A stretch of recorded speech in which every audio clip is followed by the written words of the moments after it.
ఓం శ్రీ గురుభ్యో నమ.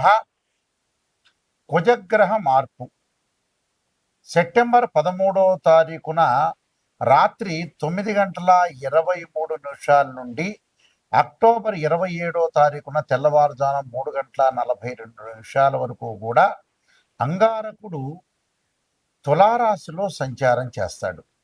అంటే సెప్టెంబర్ 13 నుంచి అక్టోబర్ 27 వరకు కూడా తులారాశిలో కుజుడు యొక్క సంచారం.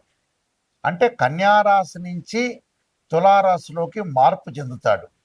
ఎప్పుడు సెప్టెంబర్ 13వ తారీఖు నుండి అక్టోబర్ 27 వరకు కూడా 45 రోజుల పాటు కుజుడు శుక్రుడు యొక్క క్షేత్రంలో తులారాశిలో సంచారం చేయటం.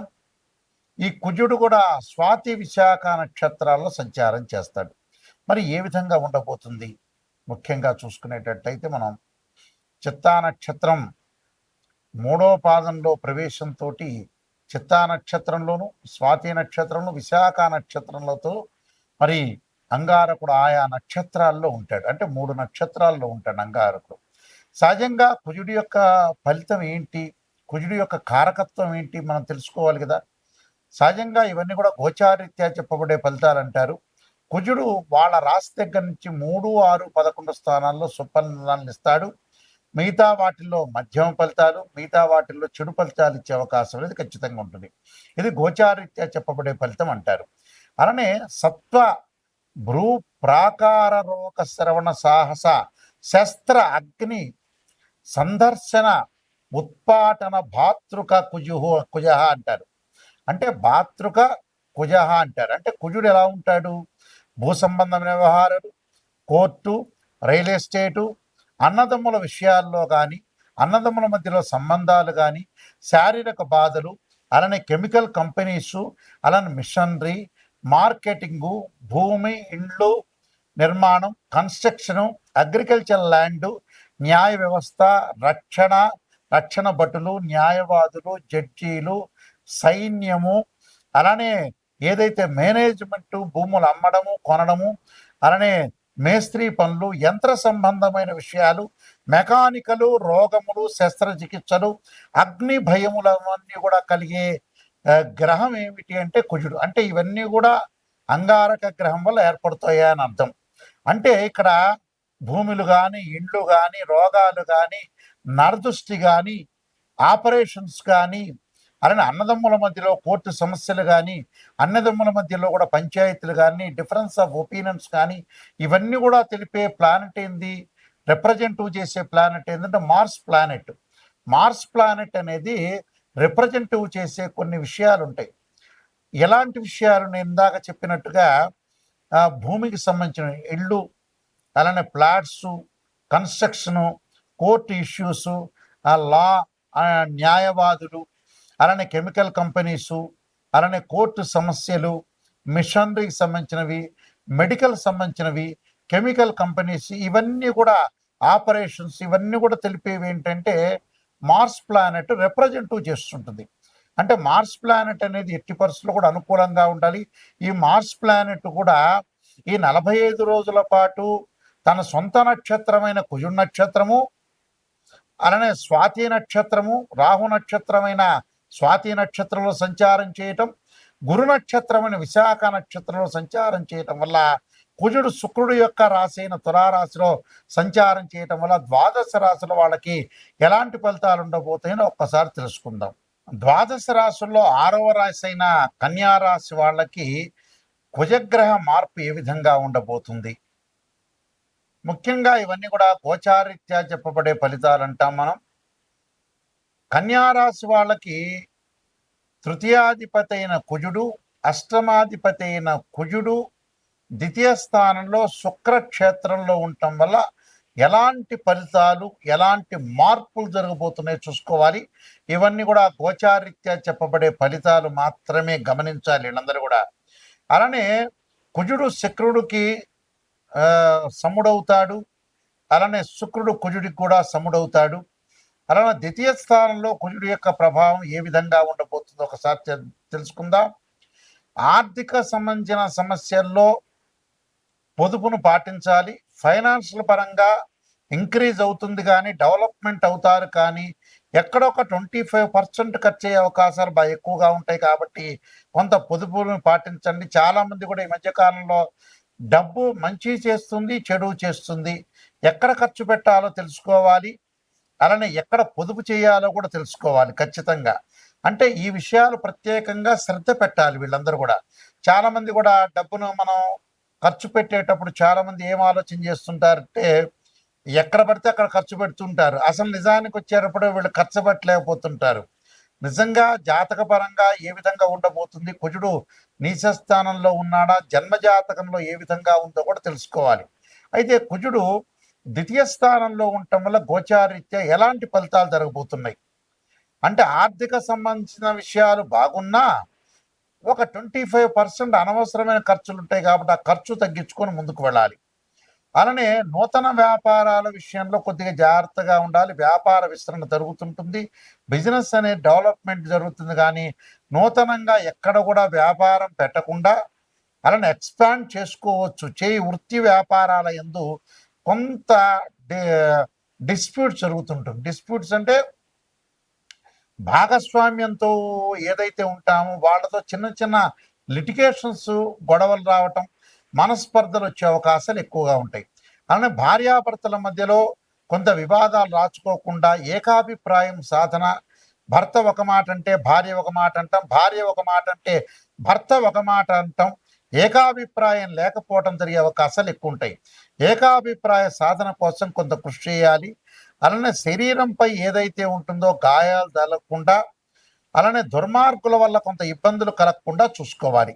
అలానే కొన్ని విషయాలు గొంతుకు సంబంధించిన వ్యాధుల విషయంలో కానీ కొంత రుచించిన పదార్థాలు తినటం, రుచిగా లేకపోవటం, దాంతో కుటుంబంలో అన్నదమ్ముల మధ్యలో కూడా కొంత వివాదాలు, ఆర్గ్యుమెంట్స్, అనవసరమైన చిన్న చిన్న విషయాలకు కూడా గొడవలు జరిగే సందర్భం రాకుండా నేత్ర సంబంధించిన రోగాలు అంటే కంటికి సంబంధించిన శుక్లాలు కానీ అలానే గ్లకోమా కానీ ఇలాంటి విషయాల్లో కొంత శ్రద్ధ చూపించాలి.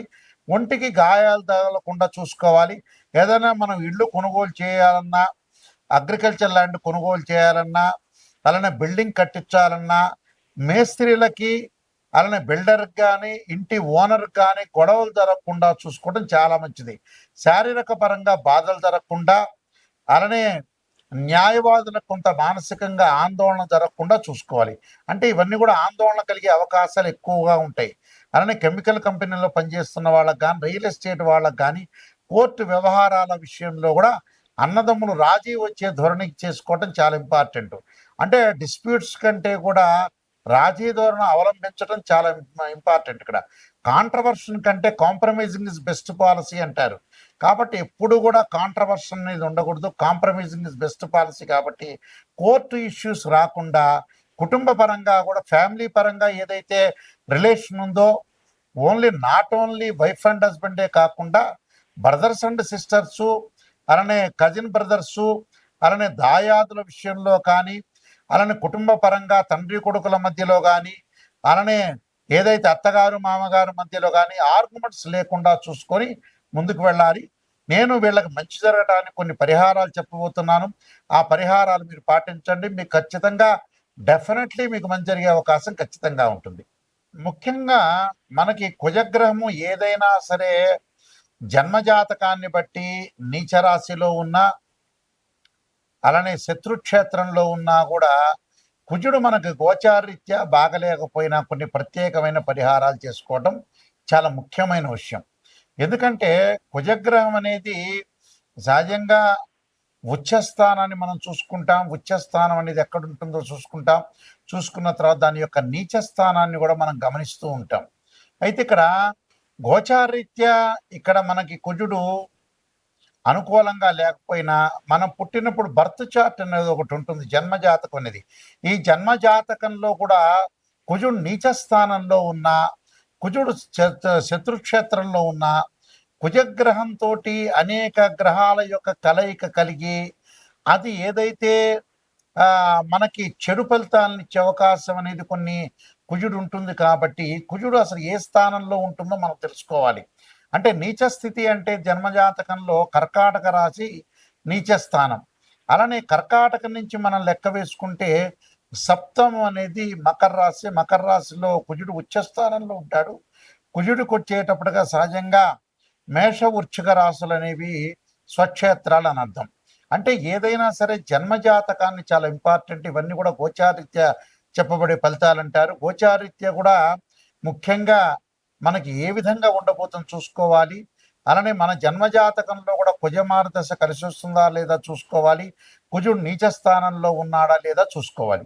అయితే ఓవరాల్గా కుజుడి వల్ల మనకి చెడు ఫలితాలు జరుగుతుంటే మనం ఎలాంటి పరిహారాలు చేసుకోవాలో మనం తెలుసుకోవాలి. ముఖ్యంగా చాలామంది కూడా రకరకాలుగా కుజ దోషాలు ఉంటాయి. కుజుడితో ఏర్పడేవి చాలా కాంబినేషన్స్ అనేవి ఉంటాయి. 2, 4, 7, 8, 12 స్థానాల్లో ఉంటే దాన్ని కుజ దోషం అని అంటారు. అలానే కుజుడు కొన్ని రాశులకి 13 నక్షత్రాల కుజ దోషం అనేది వర్తించదు సహజంగా. అలానే కుజుడు కూడా ఇక్కడ కొన్ని రాశుల్లో కొన్ని లగ్నాల్లో జన్మించిన వాళ్ళకి కుజ దోషం అనేది వర్తించదు. అలానే కుజుడు గురువు కూడా కలిస్తే జన్మజాతకంలో కుజుడు యొక్క దోషం పోతుందని శాస్త్రం చెప్పారు. కాబట్టి ఇక్కడ కుజుడు యొక్క ఫలితం ఏ విధంగా ఉందో ఒక్కసారి మనం తెలుసుకుందాం. ఇక్కడ గోచారీత్యా కుజుడు బాగున్నాడా లేదా తెలుసుకోవాలి.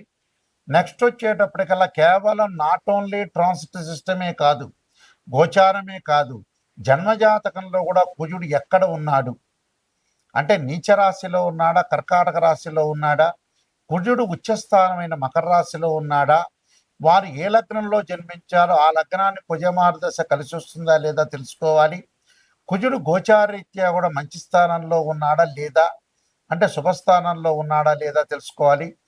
జాతకంలో కుజదోషం అనేది ఉందా లేదా అంటే కుజదోషం అంటే 2, 4, 7, 8, 12 స్థానంలో కుజుంటే దాన్ని కుజదోషం అని. కొన్ని నక్షత్రాల కుజదోషం వర్తించదు కూడా. అలాంటి 13 నక్షత్రాలు ఉన్నాయి, కొన్ని రాసులు ఉన్నాయి, కొన్ని లగ్నాలు ఉన్నాయి. అలానే కుజుడు కొన్ని గ్రహాల యొక్క కాంబినేషన్ తోటి కూడా కుజదోషం అని పోతుందని మన శాస్త్రం చెప్పబడింది. అందువల్ల ఇక్కడ కుజుడు గురువు కలిస్తే కూడా కుజదోషం అనేది పోతుంది. కాబట్టి ఇక్కడ కుజ గురువుల యొక్క కలయిక కానీ కుజుడి మీద గురుదృష్టి కూడా ఉంటే ఖచ్చితంగా ఈ కుజదోషం అనేది పోతుంది. కాబట్టి కుజుడి యొక్క ప్రభావం ఎలా ఉండబోతుంది, అందులో ముఖ్యంగా కుంభ సింహరాశుల్లో జన్మించిన వాళ్ళకి కుజదోష ప్రసక్తి లేదని శాస్త్రం చెప్పారు. అంటే కుంభే సింహే నదోష అంటే నదోషం. అంటే నదోషం అంటే ఇక్కడ ఏంటంటే వాళ్ళకి నదోషం అంటే ముఖ్యంగా చెప్పబడింది ఏంటంటే ఈ 2 రాశుల వాళ్ళకి శాస్త్ర ప్రకారంగా దోషం అనేది ఉండదు అని అర్థం.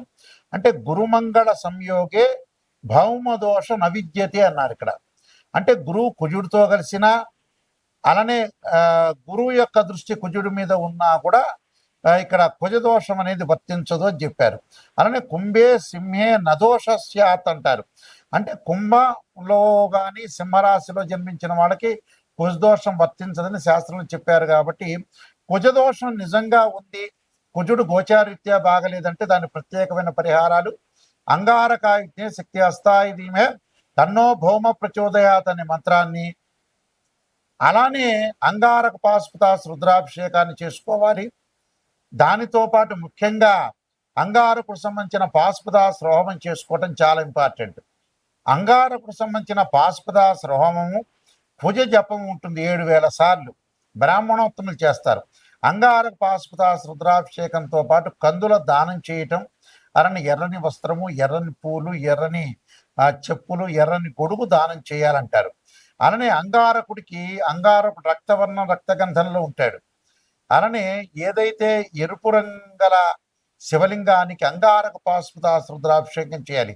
వీలైతే ఇంకా విశేషంగా 10 శివలింగాలతో అభిషేకం చేయటం వల్ల అంగారక పాశుపతాస్ రుద్రాభిషేకం చేయటం వల్ల కూడా మంచి జరుగుతుంది. అలా నవగ్రహాలు అంగారకుడు ఉంటారు, అంగారకుడి యొక్క అభిషేకం చేసుకోవాలి. పంచామృతాలతో కానీ, పండ్ల రసాలతో కానీ, చెరుకు రసంతో కానీ అంగారకుడు సంబంధించిన అభిషేకం చేస్తే అంగారకుడి యొక్క దోషం అనేది క్లియర్గా తొలగిపోతుంది. తొలగిపోవటం వల్ల రియల్ ఎస్టేట్ కానీ, కన్స్ట్రక్షన్స్ కానీ, గొడవలు కానీ, తగాదులు కానీ, అన్నదమ్ముల మధ్యలో కానీ, శారీరక సంబంధాలు కానీ, అలా న్యాయ వ్యవస్థ కానీ, న్యాయవాదులు కానీ, భూముల అమ్మకాలు కొనుగోలు చేయటాలు కానీ, మెకానికల్ సంబంధించిన ఏదైతే షాప్స్ ఉంటాయో వాళ్ళకు కానీ, అందరికీ కూడా మెడికల్ కంపెనీల వాళ్ళకు కానీ, మెడికల్ ల్యాబొరేటరీస్ వాళ్ళకు కానీ, డాక్టర్స్ కానీ అందరికి కూడా అనుకూలంగా ఉండే అవకాశం ఖచ్చితంగా ఉంటుంది.